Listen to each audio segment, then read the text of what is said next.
right, now listen up. 3, 2, 1. It's showtime. That's great. This is ridiculous. 99.3 The Truth. You can't handle the truth right now. Ooh. That's the stupidest thing I ever heard.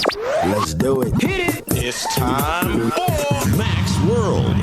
And here we go. Everybody, let's get it started. Let's get it started. Call Mac 244-0077 or text 809-0993. It's showtime, everybody. Showtime. Exclusively on 99.3 The Truth. 6 minutes after 4 o'clock on the 10th day of June in the Lord's year 2016. I'm J. Michael McCoy, and this is Mac's World Live on a Friday afternoon. Always 15. Oh, Brad, you declared it was 30% more fun today. All right, Jebediah is producing. Chris and Brad and Bob in the studio. We will have the Service Legends Truth Text Talk line available.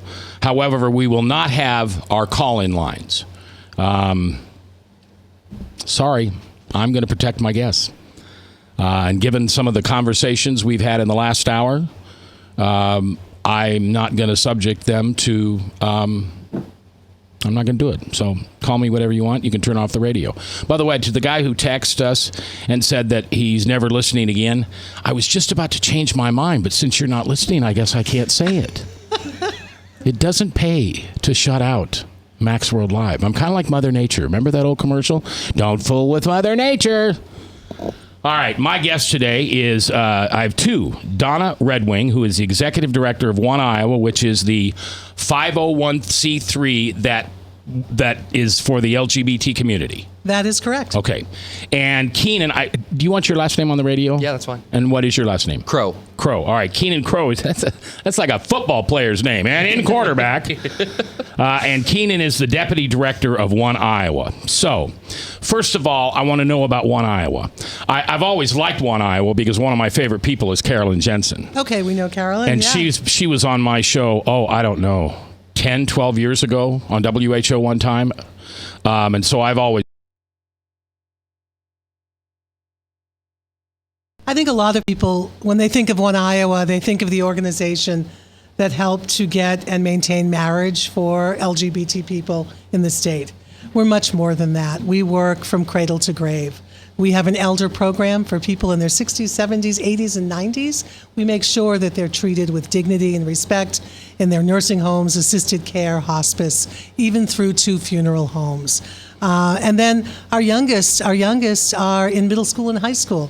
Kids who may be LGBT, kids who identify as LGBT, their friends, their family, we work with them. So we really work from cradle to grave to make sure that people are treated with respect and with dignity. Do you have a lobbying arm inside of One Iowa? We do have a 501c4 that we have used sometimes. Okay. But I'd say 99% of our work comes under the 501c3. And it's really about service to your fellow man who identifies some of the ways that you say that you represent. Right. Fair? And I think it's also of service to those who care about people in their life who might be lesbian, gay, bisexual, or transgender. Yeah, I have to say up front that I used to be one of those horrible people who said all those horrible things about LGBT people.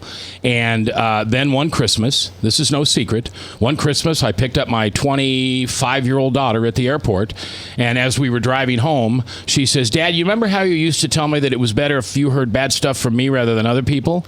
I said, "Sure." She said, "Well, I'm gay." I said, "Great, let's go have Christmas." And that isn't what I would have said. Right. But in my world, I would tell you that the Holy Spirit stepped in and remembered that I was a dad before I was anything else. And that began a process of Jesus changing my heart. And you're quoted in an article that's in the Des Moines Register tomorrow that I wrote.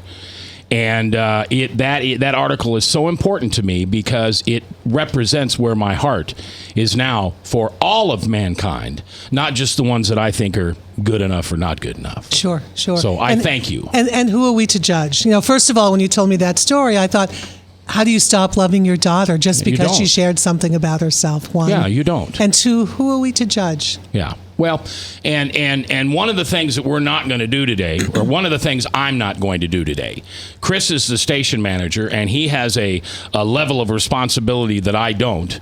And so I'm promising you, I'm not preaching today.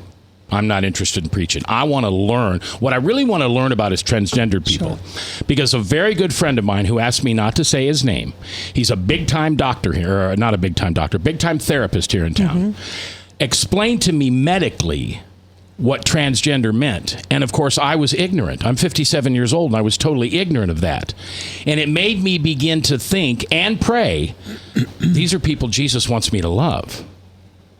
These are people who, if I understand it correctly, they're in trauma every time they need to go to a public restroom because they feel so judged and out of place. Is that?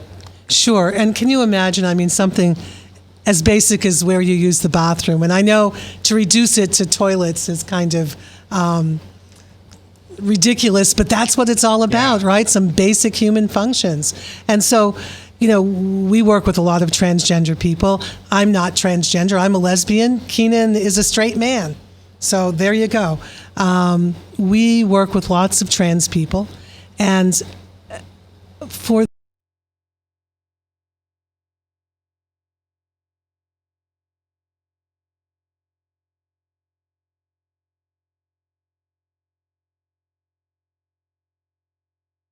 when I met him, wonderful scholarship, and I was there at the high school when he got it, and I was so proud of him. And I said, you know, everybody clapped when you got the scholarship. Your school really supports you.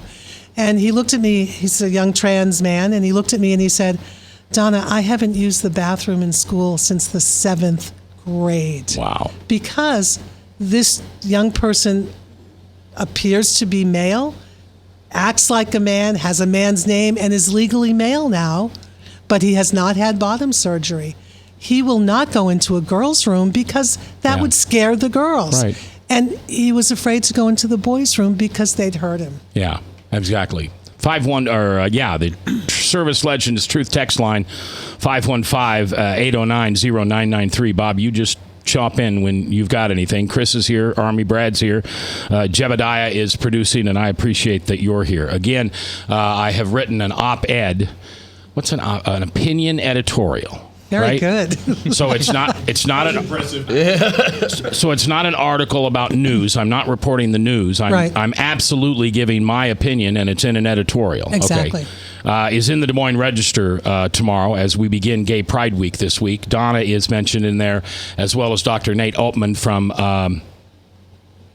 Family Leader. Thank you. You need to move in front of the mic if you're going to be on radio, please. All right.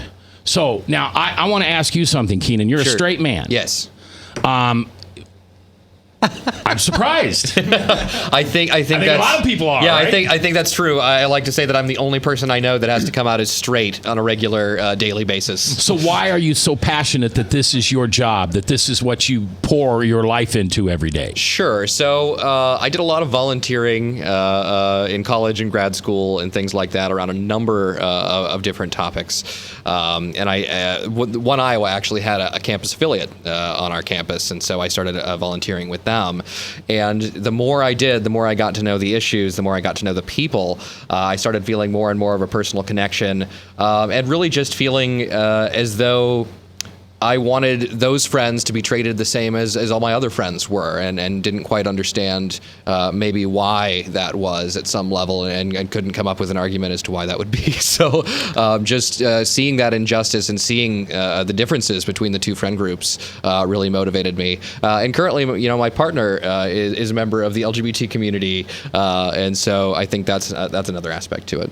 Your partner. Yeah. You need to explain that, Keenan. She's a bisexual woman, and so, yes. Okay. Wow. Well, and here's the thing. When I interviewed... You must have great New Year's Eve parties. I'm just saying.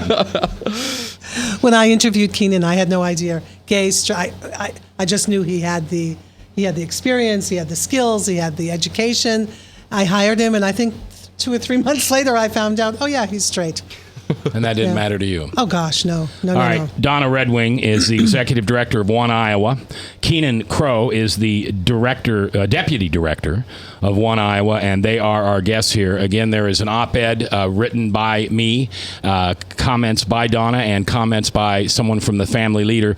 It is online now on the Des Moines Register. Chris, you just found it by putting in Google transgender and then my name. Yeah, if you just do J. Michael Mac McCoy and the word transgender, it's like the first thing that pops up. You haven't done a lot on the internet with that, apparently. But also, if you go to the Des Moines Register's website where they have the Better Iowa, which is the opinion page, you should find it there. It was just posted today. Yeah, so about 6 hours ago, something like that. Yeah, so it's a few hours old, so it should be on the main page there. But it'll be in print, as you said, tomorrow. We're really excited about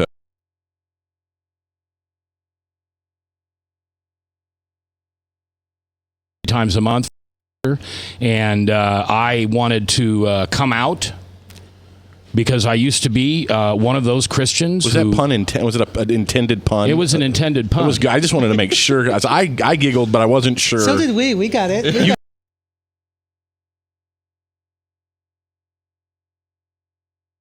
When Jesus told me a few years ago, I was just horrible to LGBT people. I mean, I took that Bible and I picked the Bible verse that I wanted that said, hey, you can't like these people and they're terrible, and, well, that's the one. I'm going to do this one.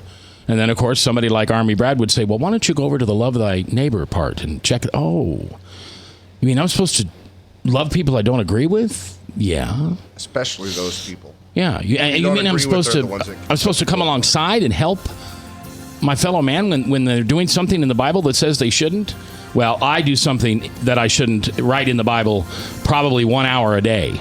And so I'm a sinner before you today, asking you to listen to this program so together we can learn about some amazing creations that our Creator we call God made. Okay? The potter and the clay. Coming back live here in Mac's World.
Credit cards are like grandkids. They love you, sometimes get out of control, and it's fun to get a new one. Who can stop them from piling on?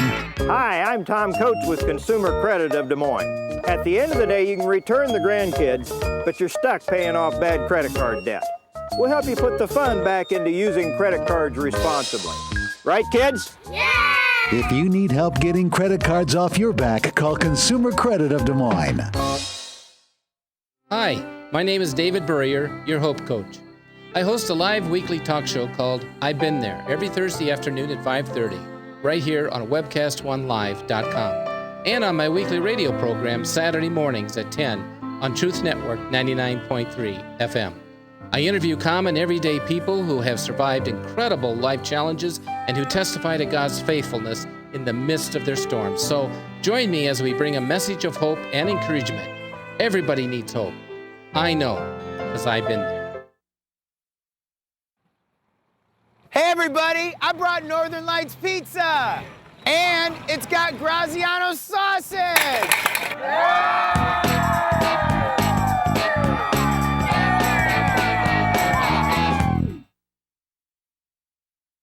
Rock and Prevention is celebrating 25 years of creating a caring community. We want to say thank you to the tens of thousands of Rock High School mentors that have carried our message of health, love, and encouragement to over 1.5 million children, teachers, and parents. Our mentors teach children methods and skills to prevent bullying and drug use. Thank you to all the school administrators, teachers, and counselors for their opportunity to serve you. Rock on, fair citizens. Rock on. This is Pat McManus for Rock and Prevention, the Richard O. Jacobson Foundation, and this station. From the RE/MAX Real Estate Concept Studios, this is Webcast One Live. From the RE/MAX Real Estate Concept Studios, this is Webcast One Live. 21 minutes after 4:21 in the afternoon on the 10th day of June in the Lord's year 2016. I'm J. Michael McCoy. My guest today, along with Chris Roloff and Army Brad and Bob Montserrat and, of course, Jebediah, is producing. My guests are Donna Red Wing, who is the executive director of One Iowa, and that is the organization that represents the LGBT community in Iowa. And also Keenan Crow, he is the deputy director of One Iowa. And I am here to learn. Because I had a conversation with somebody, I don't know, a couple months ago, who I respect very highly, and I asked him what he thought of this whole Target transgender thing. That started about a 40-minute conversation about things that I had no idea. And so that's what I'm here to learn today, and I appreciate you guys coming up and joining us. I hope you're comfortable. Absolutely. Good. I hope you are. We want you to feel love. We want you to feel... Well, we're just all God's creatures, so that's what we want. So, before, I used to think transgendered was transvestites. Right. And the two are not the same. That's right. That's right. You can be a transgender and never be a transvestite. And you can act as a transvestite and have no gender issues other than you just want to dress up differently. Is that fair to say? Exactly. I think that's perfectly accurate, yeah. And you can be a transgender person and be straight.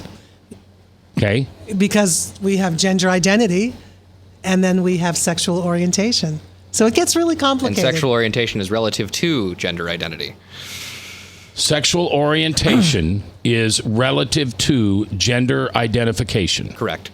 Okay, unpack that, college boy. Absolutely. I'm sorry, you said it and I said it, and it still went over my head. That's fair. So let's say that we have a transgender person, a transgender woman, okay? They are a woman, and therefore their sexual orientation is relative to that gender. So if they were to date or they are primarily attracted to women, that would make them a lesbian trans woman. If they're primarily attracted to men, that makes them a straight trans These woman. are more things on a McDonald's menu. But let me make it more complicated. So let's look at because that's what we do. So this transgender woman was born male with male anatomy. Okay. Began her transition, maybe took hormones, maybe had top surgery. But many, in fact, most transgender people never have what they call bottom surgery. Okay. Because that's really complicated and very expensive. So if this transgender woman is dating men, right, she's then heterosexual, even though her anatomy is male. Right. Below is male. Correct. Because her gender identity is about who she feels and knows that she is. Okay. Donna, so it's a priority thing if I'm getting that right? Like you're saying the gender first and then orientation after that. That's the easier way to do the math, I guess. Correct. Yeah, absolutely. And it would be the same for folks like myself. We call people who are not transgender cisgender, and so I would be a cisgender person. And so, my sexual orientation is also relative to my gender identity, which is as a man. So it would be the same with a trans. So you're attracted to women as a man. So that makes me a straight man. So, when we do trainings, and we train all kinds of people, if they walk out and they're not confused, we have not done our job. Well, we have not done it. Something. 24 minutes, you're doing your job. Thank you very much. We're done now. I'm absolutely nuts here. All right. All right. So a baby is born. Yes. And the doctor determines by looking at their body whether it's a male or a female. Correct. Right. What's the first thing you hear? It's a boy. It's a girl. It's a girl, unless it's an intersex person. And we deal with those folks, too.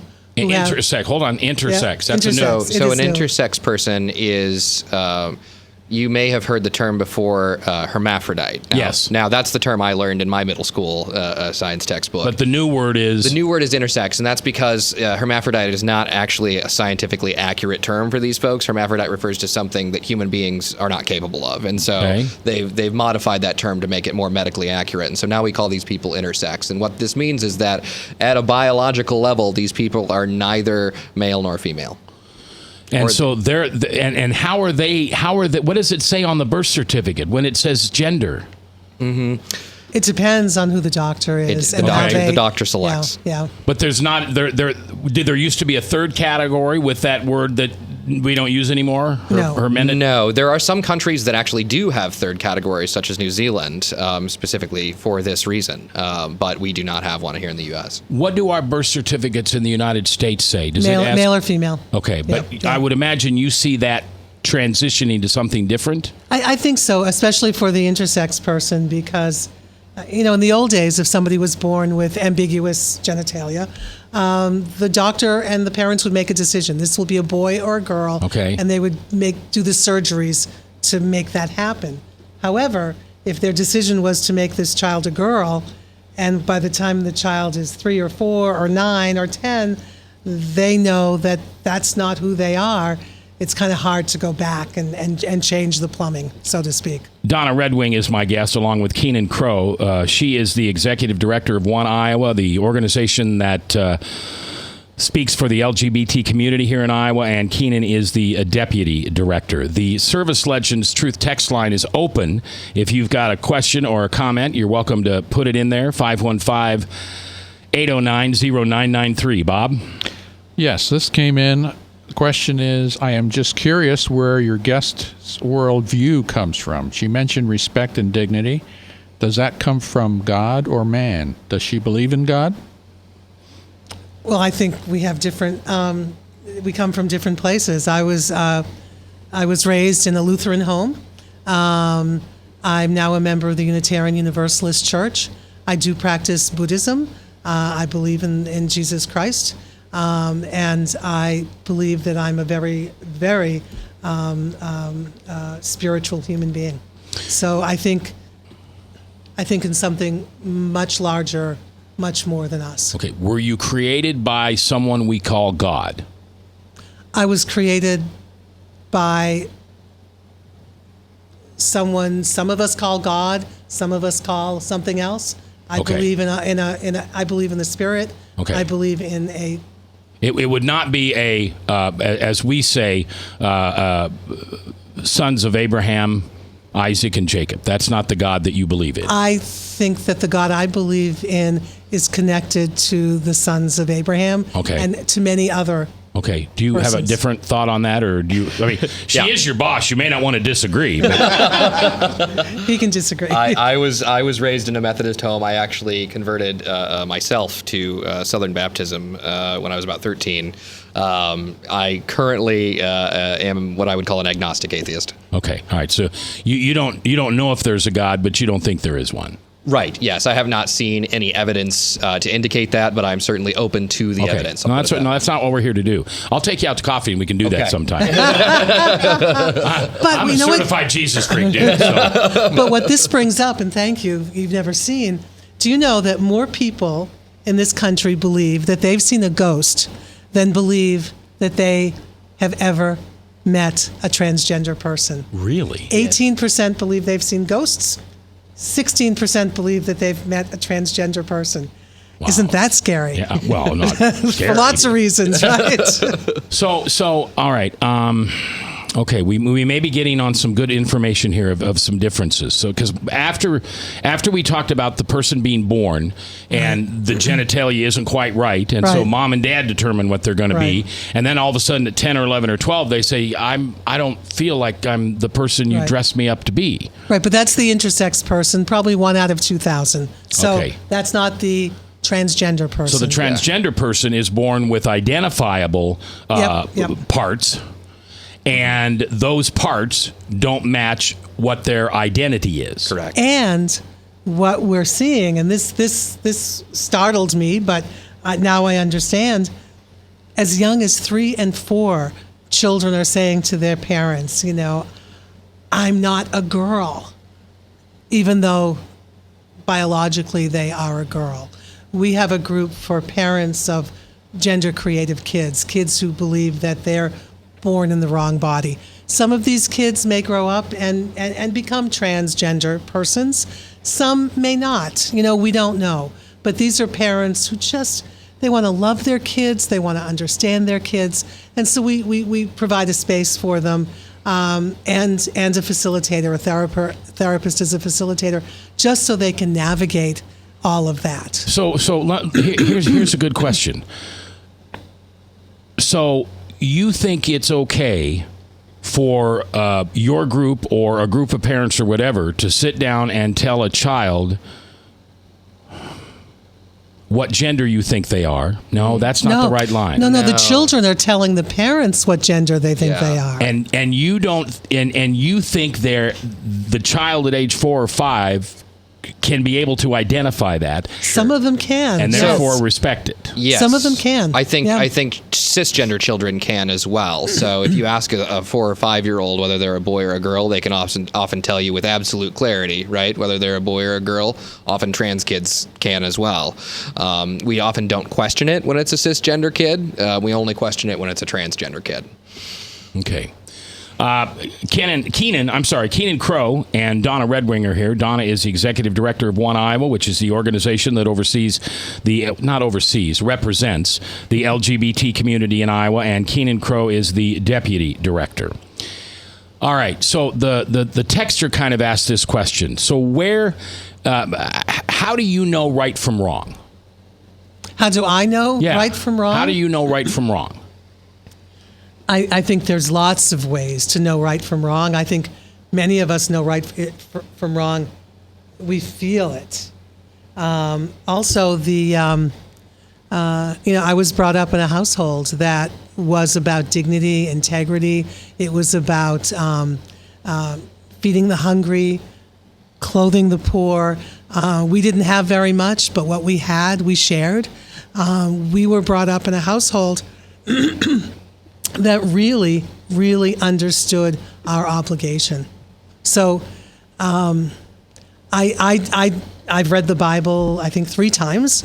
I've read other texts many times.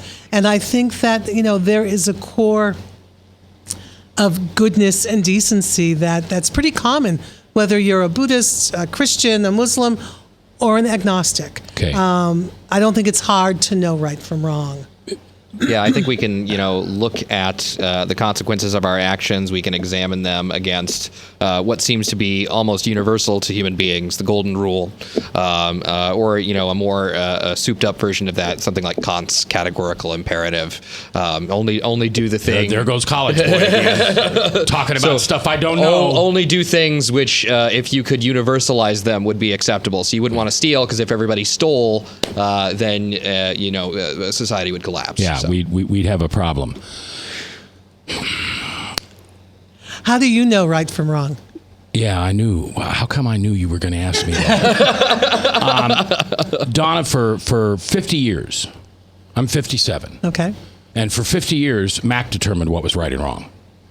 And I proudly told people I was a scofflaw. And I don't care what your speed sign says. I'm just going to drive because I don't know why in Nebraska it's 75 and then I cross a river and it's 65. And I would say, and people that listen to this station know my story, I challenge Jesus on the radio daily. I don't get this Jesus thing. I got God. God's my father. What do I need the kid for? And then that Bible verse, nobody gets to the Father but through me. And I'd put my fingers together, like you're making a pact. And I'd say, I'm J. Michael McCoy. I don't need no stinking Jesus. So my right or wrong was determined by what I wanted at that time. Okay. Then life changed for me later, and I discovered this guy called Jesus. And he kind of lays out in this book what he thinks is right and wrong. And so for the first time, it seemed to make sense. We're going to take a break, and we'll come back and we'll continue this live on Mac's World. Northern Lights Pizza's amazing garlic butter makes amazing breadsticks. Now available in 12-ounce bottles at Northern Lights, Hy-Vee, and Graziano's. Northern Lights Pizza. I'm Brian Leach, owner of Service Legends, and my position is Chief Talent Officer. I'm Nicholas Wonderscheid. I am Bernie Homs. And I'm the Service Manager. Marketing Director and Client Relations Manager. Everything that we do is about ensuring that we exceed your expectations. Our clients are important to us. 100% satisfaction. We're not just focused on heating and cooling. That's the easiest part of our job, actually, is fixing furnaces and air conditioners. Everyone that we come in touch with, we want to improve lives. Bottom line is, we've got our installation guarantees, 25% energy savings guarantee, comfort guarantee, temperature selection guarantee, property protection guarantee. 100% satisfaction guaranteed. Fixed rate or it's free. All of those guarantees are backed up with a 100% money back guarantee to hold ourselves accountable to making sure that you get what you're after. Just fixing the problem today. If they have another problem 5 days down the road, it's still fixed rate or it's free. We use what's called straightforward pricing. Our technicians are going to give you an exact to-the-penny price on what it's going to take before they move forward with any repair. That way you know what to expect. It's the same price every day. No surprises. If you get off work at 5 o'clock in the afternoon, you come home, you realize that, oh, my furnace is broken. Now you need to call somebody out that night. You shouldn't have to pay more for that. We're guaranteeing service 24/7. We run afternoons, evenings, nights, weekends. We're staffed to work that. Phone rings at 3 in the morning. You'll get one of our representatives answering the phone every time. We're not sending you out to Timbuktu in some call center. It's our Service Legend team members, our mission control team. I'll take a call anytime. And then they answer the phones the same way during the day as they do at night. It's a great day at your service company. How can we make you smile? That's the only way to provide true 24-hour service. When you're able to let somebody actually live in their home safely when they weren't able to do that before, where they don't have to stay up at night and worry about, is the heat going to come back on? Are we going to freeze the pipes? Is the baby in the room next door going to be sick because they got too cold? When you're able to help somebody overcome challenges like that, that's impacting a life. That makes a difference. I get goosebumps thinking about it. I love the team. I love the people that I work with. We have fun, but we work hard. I call them my ambassadors of legendary service. If you could just envision what that is, that's who we're sending to your home. They literally will call in, pick up the phone and call and say, hey, I want to talk to your manager. And I get on the phone, they're like, that technician that was at my house was the greatest technician ever. That's cool to me. We want to brighten people's days. Every person that we have going into the house has gone through an extensive background check. Drug testing, we have a very thorough interview process that 1 out of 140 people make it through. If we promise you something, that's what you're going to get, no matter what. We're here when you need us to protect the safety and comfort of your family. If you're not happy, we're going to make it right. If we're willing to put 100% money back guarantee on what we do, what type of work do you think we do? Give us a call. We're there for you 24/7, 365 days a year. Enough said. From the RE/MAX Real Estate Concept Studios, this is Webcast One Live. 4:38, 22 minutes before the top of the hour, Salem Radio Network News, and then Hank, the Bible Answer Man, 1-888-ASK Hank. Hey, don't forget, if you're thinking about retirement, and you should be, I mean, Jebediah is 21. This is his first job, and I've got him thinking about retirement because I want that young man to grow up, have babies, travel the world, and be able to retire when he wants to. Well, call my friends at Weiss Merkel Financial and just say, hey, can I have an invitation? Can I have a free ticket to one of your empowerment colleges, to one of those seminars you go to? It doesn't cost you anything. Bob's been to one. He'll tell you. They don't try to sell you anything. You know, they don't put a tracker on you and watch what you're doing. They inform you because everybody knows that if you create a relationship with someone that's based on trust, then information that's passed forward is more likely to be trustworthy. Weiss and Merkel, give them a call, 278-4110. Donna Red Wing and Keenan Crow are here, both representing One Iowa, which is the not-for-profit, which represents the LGBT community. Big weekend for you guys. Mm-hmm. A really big weekend. We'll be at Pride all day Saturday and all day Sunday. Parade is 1 o'clock on Sunday. Yes, it is. May I just remind people to water well, hydrate well. We're going to have some, we're just going to have some people that are going to have a tough. Can I ask you guys the hardest question of Sure. the day? So I haven't mowed, but I kind of need to mow. Oh, gee, Merry Christmas. And it's really hot. That's it. I'm seriously procrastinating about it, Donna. That's the problem. Yeah. And I'm trying to decide if it's just too hot to mow. I'm afraid that if I mow, that the grass I believe it burn. is. I need to mow, and I'm going to wait until the middle of the I'm week. with Donna. I think once you hit triple digits, the mowing is out of the question. We're at 109 heat index as of 4 o'clock. Yep. There you go. I'm off the hook. Thank you, You're Donna. off the Thank hook, you, Keenan. yep. I feel better. I'm going to have a nice, restful weekend, and I will not mow. Thank you, guys. Service Legends Truth text line is 515-809-0990. You got anything on the text line? Yeah, the question is, besides feelings, how do you prove transgender? Well, I mean, I think feelings, how someone experiences themselves, Sure. You know, it's not something you can measure. But what else do we have? What else do we have? I think I would point to the case of David Reimer, a very famous case. David was born male. There was some severe damage to his male anatomy during a botched circumcision attempt. Ow! And the doctor made a decision at that point that they were going to raise this person as female. They put him on estrogen and hormone therapy, and the theory was that gender was learned, that it was a learned social behavior, and that this person would just grow up and be socialized as a woman. And by about age 9 to 10, it became very apparent that David was David and not a woman. And so, despite not knowing that he was born male, and despite all of the work that went into trying to make this person female, that person came out on the other side as male. So the gender identity thing seems a lot more deep set than I think we would maybe give it credit for in a lot of areas. Just try to imagine you wake up tomorrow and you're placed in a body that is opposite from your own. Okay, and you still have the same brain. Thin and good looking. I like this dream. Go ahead. But it would be female, right, thin and good looking. Call me Mackenzie. So, I mean, the question is then, would you feel like a woman, or would you still feel like a man trapped in a woman's body? And I think most of us would have to answer that our gender identity wouldn't change relative to what our body looked like, that our brain would kind of dictate what that would be. That's interesting. I'm trying to form a question here. I'm an alcoholic. 2,234 days today, which is like 6 years and a couple months. Sure. Good for you.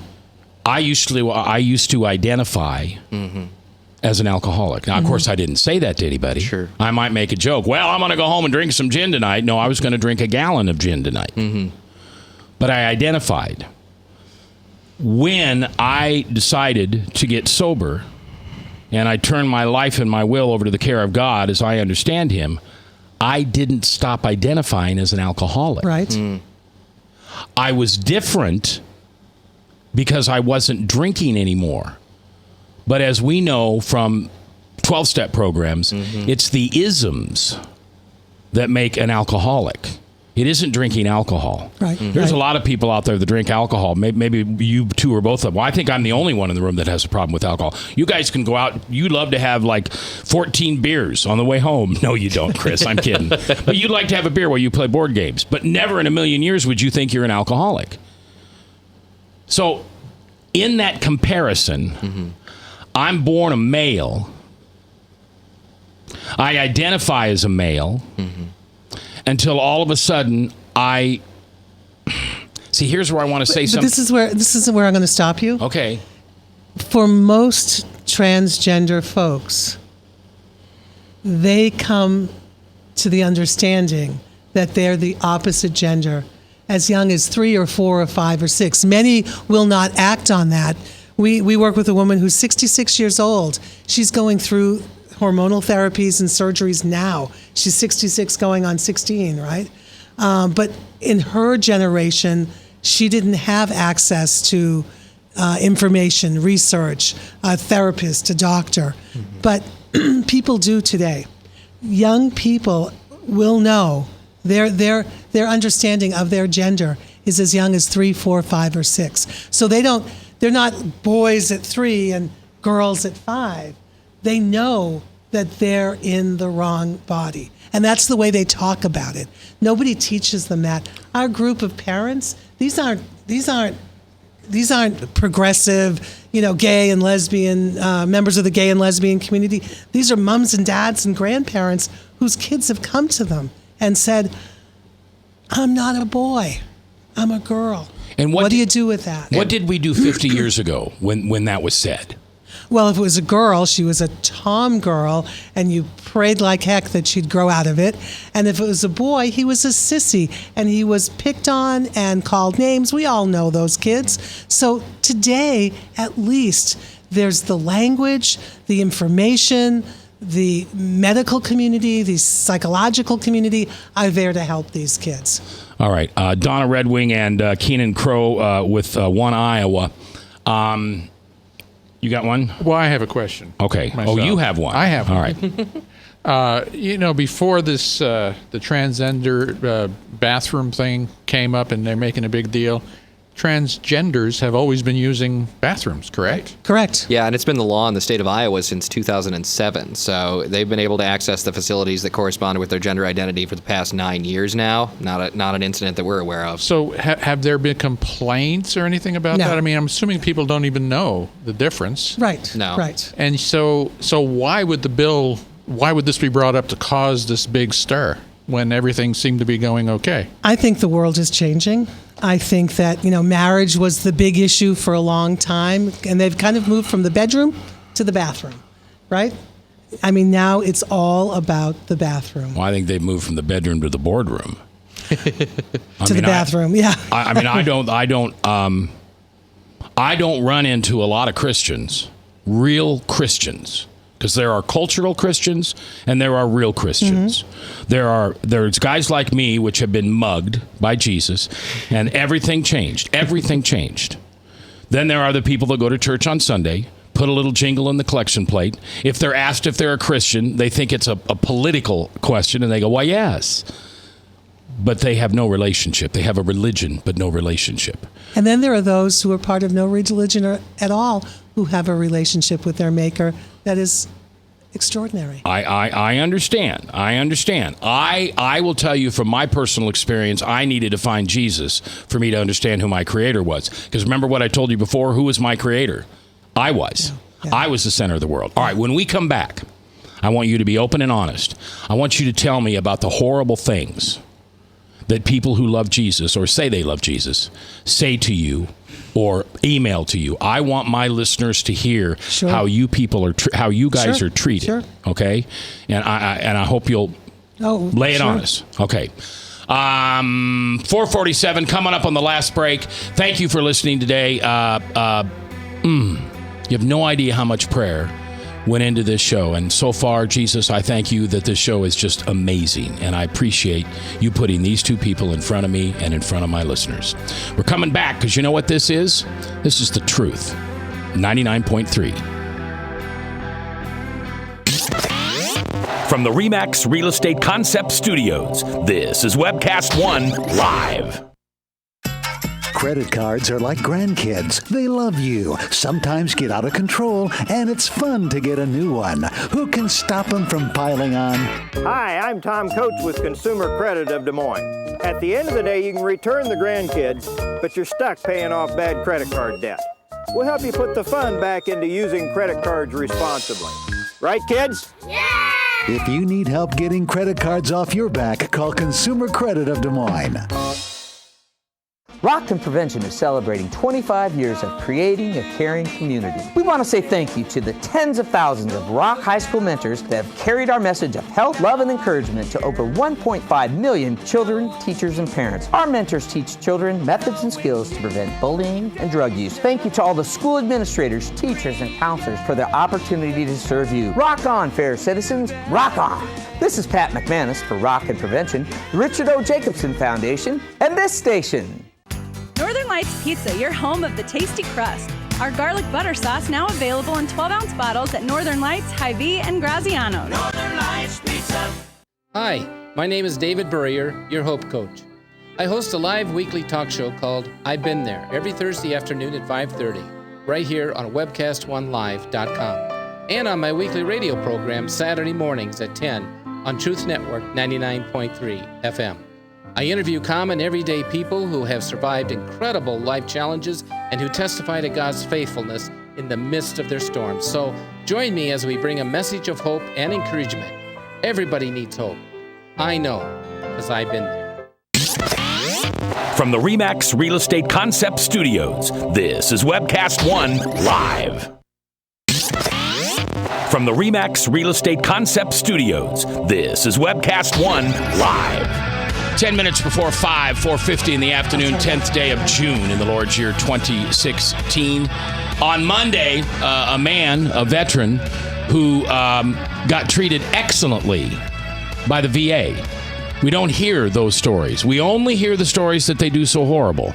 Monday, what are you looking at me for, Army Brad? Somebody got treated excellently by the VA. Yeah, that's going to be Monday. Dan Nichols will be here, and that'll be our show.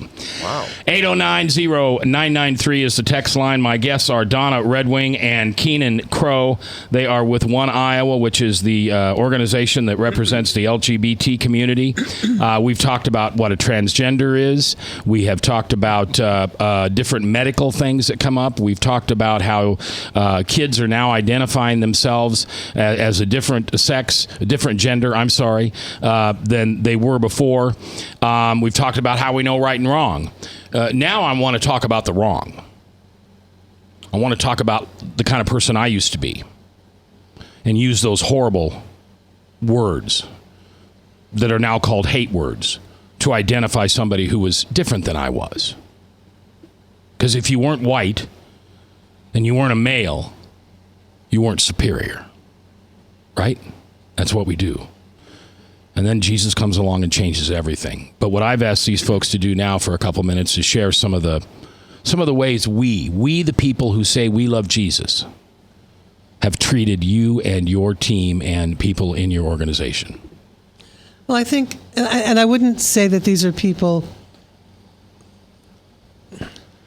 who use religion as an excuse to discriminate and to be biased. And thank you for saying religion. Because people who have a relationship with Jesus, I don't believe treat you this way. I really don't. I think people who have a religion treat you that way. So I can speak from my experience, and then we can speak from what we hear. But I've been doing this work around the country for about 30 years. My family and I have been the focus of death threats from neo-Nazis and white supremacists. We were at the top of a white supremacist hit list for 2 years when we lived in Portland, Oregon. I have been spit on, pushed, punched. I had a group of white supremacists try to break into my home at one point. And so those things don't happen all the time, but they happen. As gay and lesbian and bisexual and transgender people, what we see people thrown out of their homes at the age of 12 or 15. We see people removed from their churches, removed from their relationship to their God through their church. We see people who have lost their jobs, lost their families, lost their church. Recently, someone on a national radio show called me the gay mob boss and head of the Rainbow Jihad, which was pretty interesting. Gee, I bet I know who that is, don't I? You probably do. Okay. We get calls from people, especially in rural and farming communities, who some of them are elderly. They're going back into the closet because they're afraid. They don't have the support they might have in Des Moines or Iowa City. Young people. Last year, 3 young people in this area were bullied so much that they took their own lives. So we're talking about hurtful, terrible things. And then there are things that, and this is a story I have to share. Keenan and I do trainings around the state, and we were at a training. It was one of our early ones. And I always dress very conservatively, a suit, little Republican luncheon earrings, and Republican luncheon earrings. Yeah, very, Leave those to me in your will if I live longer than you, would you? And Keenan always dresses very flamboyantly. And we were doing this training, and everybody was nice to me. They're saying, ma'am, and excuse me. And they were obviously thinking that I was some nice straight lady who did this work. And they were mean as all get out to Keenan. He'd be talking, they'd talk over him. They didn't care what he had to say. So we finally realized they thought that I was straight and he was gay. And so we came out to them. And I said, well, I'm a lesbian. And he came out as a straight man. Well, they've already liked me, so they weren't going to change. And then they spent the rest of the couple of hours we had with them making it up to Keenan because they felt so bad. But it was in that moment when they realized they were completely wrong that we were able to educate them. Their stereotypes went out the window. But when we talk about what happens to LGBT people, it really is the most fundamental stuff. Your home, your faith, your job, your family. People, when they come out, can lose all of that. Donna Red Wing and Keenan Crow are here. What do you do? Have you ever had? Do you have Christians who are LGBT, and how do they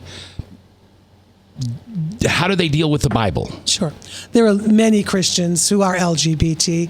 It would surprise you. Many Christians go to your church. I know them. Well, we're very open. Okay. My church, we don't judge that way. Yep. Yeah. But when I talk to my friends who are, especially evangelical Christians and LGBT, they believe that God made them just the way they were supposed to be made. They believe that God loves them, and they believe that they have a relationship with their God. The Bible, you can take pieces of the Bible and make it work for almost anything. For them, it's love your neighbor as yourself. Mm-hmm. For them, it's living a life that is full of decency and integrity and goodness. Would they, and I'm going to use Christian language here, would they repent of their sins? They would repent of their sins, but one of their sins is not that they're lesbian or gay or bisexual or transgender. Yeah, I think there's a trajectory argument to be made here, too. Well, hold on. Big word. What? So a lot of times when we look at social justice issues in relationship to biblical texts, we're often looking at the entirety of the document, right? We're looking at the whole thing, not just pulling out bits and pieces and trying to find out where the trajectory is headed, where it's leading us overall. And I think when we look at things like inclusion of women, there are some things in the Bible that seem to indicate that women shouldn't speak in church or that they're somehow lesser than men. Well, if you look at that document over the entire trajectory of the document, you'll find that that's maybe not true, right? Same thing with slavery, same thing with LGBT issues. I think a lot of folks would argue that that trajectory is there, that Jesus doesn't even say anything about the LGBT community, and that if you look at it as a whole, that's where it's pointing. Why don't you have, hit my, obviously, I don't have notes in front of me. This is all off my head. Why don't we have a Christian LGBT organization? There is. It's called the Metropolitan Community Church. It was brought together by Troy Perry, who was an evangelical Christian minister. It is a fundamentalist evangelical Christian church. I have delivered sermons and probably here in town, all over the country, all over the country. Metropolitan. There is not one here in Des Moines anymore. It is a denomination, Universal Fellowship of Metropolitan. I think the closest one is Quad Cities. Yeah. All right. And it's a great organization. Yeah, I want to get some information from you. Sure. Because I'd like to have that pastor, whoever you said on the air. Okay, well, you don't hear the music playing. I do. We're out of time. I hope you enjoyed this. We did. Thank you so much. I hope you felt loved. And I just want to be like Jesus. And I don't want to judge people. And I just want to tell you that I love you. And it's don't forget to repent on the stuff that God isn't okay with. And thank you for having us and for letting us meet your posse. Yeah. And as an atheist, I love all of you as well. That was the last one.